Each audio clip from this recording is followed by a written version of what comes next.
weesu na dal suñu xel. sama principal adversaire nag su dee mun nañu wax adversaire dafa wax la loo xam ne lu reelu la. nee na moom buy def ay caravanam day dégg nit ñi ne Baldé Baldé Baldé léegi mu dégg ay nit yu naan Sonko Sonko Sonko mu tekki ni waa sécurité am ñoo ko ne sulaar yi ñoo naan Sonko Sonko Sonko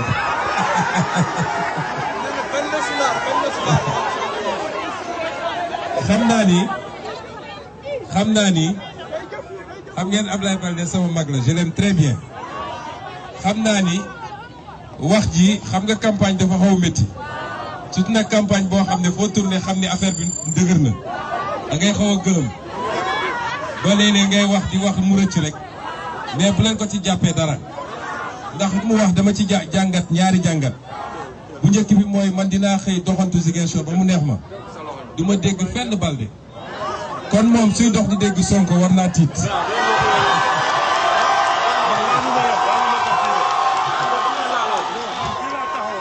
man dinaa xëy bi ñu xëyee ba léegi bi ma jógee Néma ba fii dégg ma fenn Baldé fenn ñi moom waxuma sax moom nag su dee mi ngi romb ñu naan ko Sonko war naa jaaxle ñaareel bi ma si jàngat rek mooy lu mat 60% des Ziguinchorois ci élection présidentielle bi lu jege 60% boobu ñoom ñi xiiroo ngaayoo tey ba def ay groupe yu bëri ñoom ñëpp dañoo àndoon benn takk ànd ak seen baay nag Macky Sall ànd ak seen baay ci politique Macky Sall ñu ñëw fii Ziguinchor lu mat 60% ne leen yéen intéressé wu leen Ousmane Sonko moo ñu intéressé kon daal nañu jàpp ni Ziguinchor si résultat yooyu parce que gëm naa ni fi mu ne nii yokku na waaye nañu jàpp ni suñu yemee ci élection présidentielle rek maire bi nga xam ne mooy suñu maire ñun ñëpp au plus tard jusqu'au 23 janvier nee na lu mat 60% ci population Ziguinchor waa bi ay sulaar lañu. loolu day na wax te man li may yéem mooy même ñi ànd ak ñoom sànq bi ñuy dox rek gis ngeen benn kaar boo xam ne ay jigéen la fa nekk waaye même ñi ànd ak ñoom su ma rombee ñoom ñëpp Sonko daman xam naa ni yéen ñii ànd ak ñun kenn ci ñoom du romb ba ngeen ne ko Baldé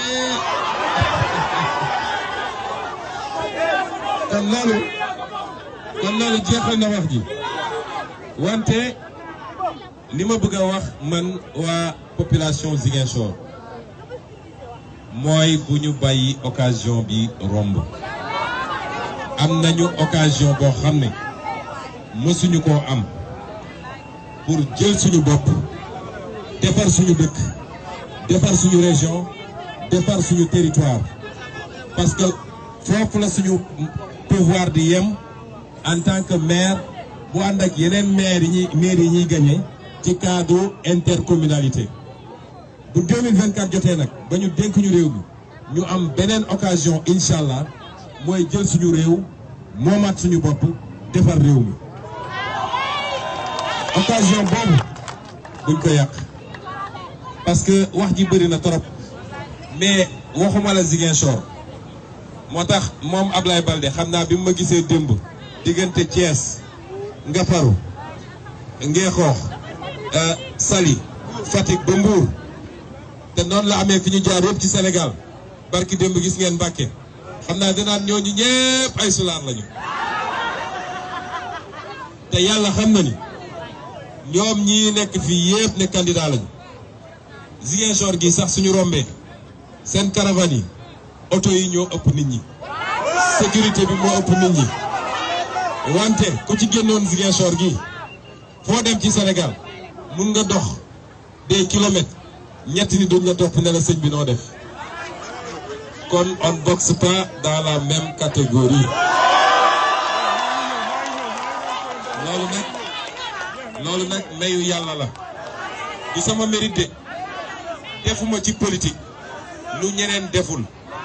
mais nit ñi dañu war a xam ni am na loo xam ne mbirum yàlla la moo koy mottali saa yu décidé ni day jeex dafay jeex fi nekk décidé wul ni du jeex jarul soxor jarul mer jarul yóoxu loolu kenn mënu ko fi jëlee tant que yàlla décidé wu ko moo tax Macky Sall sonn parce que moom dafa ne force tey mu jëlee ko fi ma ne nag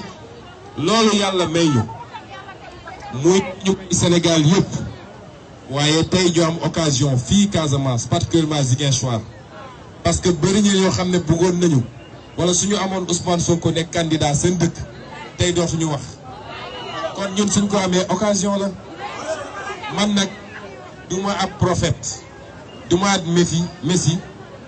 benn nit dong laa boo xam ne dama bokk ak yéen ñu nekk nit dañoo andi xalaat andi projet andi xam-xam andi yéene waaye pour ñu def ko ñaar moo koy def ñett moo koy def ñett bu njëkk bi mooy nag gis-gis bi leer nañ te loolu am nañu occasion tey visiter nañu benn jardin bu ndaw boo xam ne maraîchage lañ ciy def ñu jóge foofu visiter femme transformatrice crevette yi fii mu méngoog li ñu bind ci suñu programme BROC ci wàllu économie sociale et solidaire donc premier bi mooy am projet am vision moo tax Abdoulaye Baldé nee na il est prêt à relever le défi pour ñu débattre ma ne ko suba soo bëggee mais njëkkal génne sa programme nga ne waa Ziguinchor programme a ngi nii xam nga man génne naa programme présenté ko publiquement woo ay professeurs université woo ay journalistes ne leen venez critiquer mon programme ñu débattre waaye ñoom ba léegi kenn génnewul programme donc xam nga pour débat pour mu am dama ne débat pour mu am bilan bi sax duñu sori mais débat pour mu am man moom mi ngi yor sama programme liir na ko ay ndawam liir ko dem ci rajo ne dañuy critiquer mu jël programme bi envoyé ko ay nit ne leen seetal leen ma incohérence yi ci ne waaye man ba léegi gisuma programme Abdoulaye Baldé on est à 4 jours ou 5 jours de scrutin est-ce que am na ci yéen ku gis programme Abdoulaye Baldé est-ce que am na ci yéen ku gis beneen programme waaw ñooñu nee nañu léegi dañoo bëgg ngeen jox leen mairie bi donc premier élément important un homme politique c'est d'abord la force bi mooy il faut une équipe parce que liy changer dëkk du benn nit et l'équipe on l'a docteur Cheikh Tidiane Dièye bii di doomu Alwar à côté ñu bokk jàngandoo fii CMT bokk jàngandoo université Gaston Berger ñëw bokk suñu coalition depuis 2019 muy expert international jiite ENDA jël xam-xamam ñu koy woo partout CEDEAO ak feneen mu koy joxe tey mu nangu dellu si jiite liste proportionnelle pour département bi kii Ziguinchor li mu mën a andil Ziguinchor kenn xamul nu mu toll kon kii xam ngeen ni du cuune tey il est revenu pour se mettre à la disposition de sa ville natale moom mii docteur Georges Mansali jarul ma koy présenté fii docteur pharmacien kon am na xam-xam bu màcc ci lu wóor yàgg na ci terrain politique bi fii Ziguinchor di homme de principe ba tax bi mu duggee ci municipalité bi gis ni ñii fi ñu jëm baaxul depuis 4 ans il a démissionné toog këram kon kooku am na lu mu gëm tey mu jiite liste majoritaire bi ci conseil départemental bi ñi yéegul ci oto bi muy ñoom Abdou Sané yéen ñëpp xam ngeen ko nekkoon na fi député di expert environnementaliste ngeen koy gis ci au niveau national ci terrain yi muy leeral mbir mi kon xam ngeen ni kii du cuune le professeur Alassane Diédhiou di vice-recteur vous le connaissez très bien ndax ku dem bay enseigner université nekk vice-recteur boo cuune monsieur Mandia Seydou Mandia di enseignant xam ngeen ni du cuune te xam ngeen ko fii yàgg na di liggéey ak yéen ci associatif ak leneen ak leneen noonu laa mën a cité ñoom ana Mendy mi yéegoon fii léegi Uppa Kajoor keneen ak keneen ñoo fi jël rek mi ngi nii ndax moom il a écrit un livre sur sa vision pour un autre Ziguinchor jox na ma ko ma lire ko kon moom rek il aurait pu être candidat parce que ceux qui sont candidats ne peuvent même pas sortir un programme, à fortiori un livre. Kon Ziguinchorois, vous avez le programme, vous avez l'équipe de qualité. Il manque une chose. Moi, programme bi nu mu baax équipe bi nu mu baax si on n'a pas une population de qualité pour comprendre fi ñu bëgg a jëm ñëw def bloc derrière nous ñu ànd liggéey du sotti. Et cette population-là, c'est vous. Ce qu'on attend de vous. Donc, je sais que c'est vous, mais il faut que moi je parce que leader, tu ne dois pas être complaisant. Il y a un peuple qui est exigeant et non le leader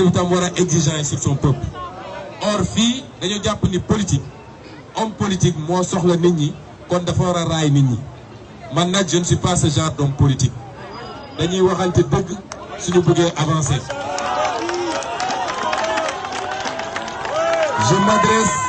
Je m'adresse d'abord et avant tout à la jeunesse ziguinchoroise. Yéen rek a fi ne xam naa seen cofeel ci ñun gis naa seen taxawaay fii ci mois de mars ma leen di ma saw kon yéen non seulement am ngeen yaakaar ci ñun mais bëgg ngeen ñu trop.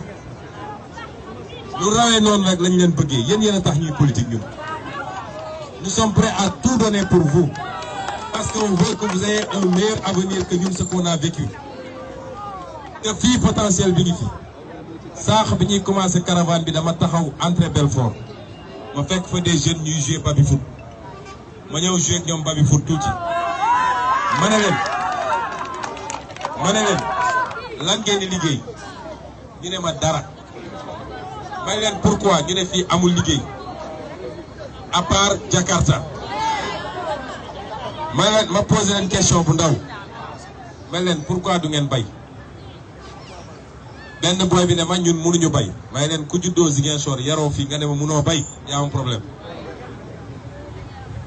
problème jeunesse de Ziguinchor je veux que vous sachiez que ce que j'attendrai de vous mooy liggéey suba liggéey midi liggéey ngoon wàññi baby foot bi wàññi tuuti football bi wàññi jamadon bi ñu xam ni c'est après le travail que la ñuy feetu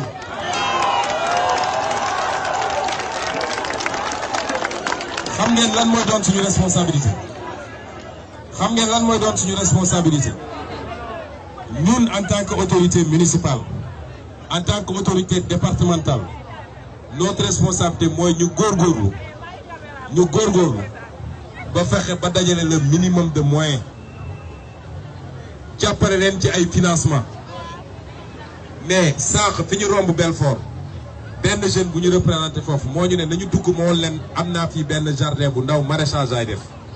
ñu fekk yaayam ci kaw tali bi muy jaay salade bu rafet boo xam ne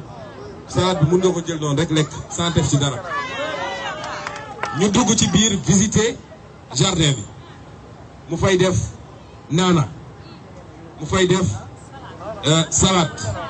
mu fay def haricot mu fay def concombre loolu di faj soxlaam parce que pratiquement day génne dépense su kër ga kon loolu jafewul notre volonté ñun moo tax ñu andi projet bi ñuy wax économie sociale et solidaire gannaaw bu ñu liggéey tous les Casamançais d'ici et de la diaspora suñu objectif mooy lever 5 milliards de fonds 5 milliards boobu c'est pour vous financer vous c'est pour que yéen ñu fexe ba di jox leen de petits financements ñëpp mënuñoo def Jakarta ñii nañu dem ci booru Djibélor ñii dem booru Boutout ñii dem seen gannaaw kër ku nekk fexe def benn exploitation ñii dem def aviculture mooy ganaar gi yar ganaar ñii mun nañu def sax apiculture mooy yamb yar yamb lem lim la mun a andil Jakarta bu mënu la ko andil boo moytu lem te doo ci sonn yooyu yëpp mi ngi ci sama programme bi ñuy wax BROC mais pour ñu appliquer ko xam nga li ñu soxla ay jeunes yu bëgg a liggéey te jub bëgg a liggéey ñu financer la mais nga jub mooy li ñu la financer na nga liggéey rembourser pour ñu mun a financer sa morom est-ce que vous êtes prêts pour ça ma man loolu moo ma intéressé man soxlawuma dara salaire u maire sax soxlawuma ko bëgguma dërëm. ma seule satisfaction ñun ñii ñëpp ku nekk am na lu mu teraangam. Notre seule satisfaction c'est de dire qu'on voit que Ziguinchor est en train de changer et que les jeunes de plus en plus ñi ngi yor seen sutura. bu ngeen liggéey nag ba sonn bu ngeen liggéey ba pare bu leen neexee dem leen Kolodera bu leen neexee jàmb doo leen mais le travail d'abord et le travail surtout parce que amul réew moo xam ne liggéey développé wu ko et le travail ne ment pas et c'est ça que j'attends contrat boobu laa bëgg ñu signer man ak yéen jeunesse de Ziguinchor c'est ce contrat que je veux. Est-ce que vous êtes prêts pour ça? Est-ce que vous êtes prêts pour ça? Je peux vous garantir que su ngeen ko defee en 2 ans 3 ans 4 ans ñun bu leen toog fii di xaar Macky Sall de bu leen toog fii di xaar Macky Sall bu leen toog fii naan na état bi def parce que yàlla may nañu luñ ko mën a defee fii et c'est ça le challenge c'est ce contrat que je veux avoir avec vous parce que j'ai beaucoup d'affection pour vous billahi parce que la jeunesse de ce pays le mérite la jeunesse de l'Afrique le mérite suñu problème yëpp mooy de mauvais dirigeants jaay suñu ressources naturelles jaay suñu pétrole jaay suñu gaz jaay suñu zircon jaay l'océan et les jeunes sont condamnés Jakarta wala pacte boobu la ñu bëgg a am ak yéen dama ne équipe bi yëpp pacte boobu la ñu bëgg a am ak yéen ñoo moom Ziguinchor fii la ñu yaroo fii la ñu màggee fii la ñu jàngee suñu demee ba ñu xam ñu au niveau national et international ak lu ñu am fierté ci loolu yëpp fii mooy cosaan bi donc liñ leen di essayer naxee dama bëgg ngeen démystifier ko cette élection est importante te su dee bëgg ngeen Ousmane Sonko nekk président 2024 comprenez que mun leen xañ Ousmane Sonko la mairie de Ziguinchor en 2022 après ngeen ne Ousmane Sonko sera président en 2024 kon nous sommes dans un grand projet pour mu sotti ku fi jotagul kartam na ko dem jëli élection na nga teel a xëy nga dem voter ji parce que c'est important d'habitude élection locale taux de participation dafa faible trop 43%, donc moins de la moitié. Donc élection présidentielle on a 63% à 64%. dama bëgg fii Ziguinchor ñu am taux de participation de 75% minimum et ça pour mu am loolu pour mu am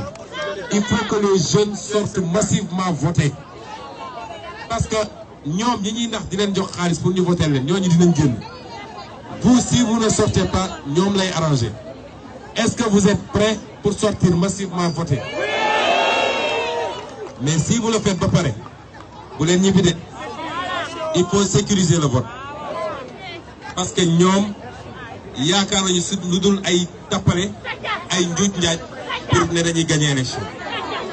àdduna ba mu daj xam nañ ni ils peuvent pas gagner les élections à Ziguinchor renseignements généraux wax nañ leen ko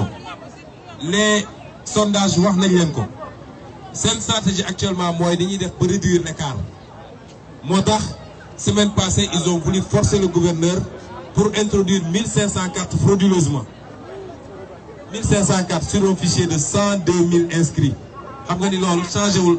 élection bi mais li ñu bëgg mooy bu ñu ne Sonko am na 75% et que ñoom am nañu 25% gàcce googu la ñuy bañ donc jeunesse de Ziguinchor le premier acte de notre projet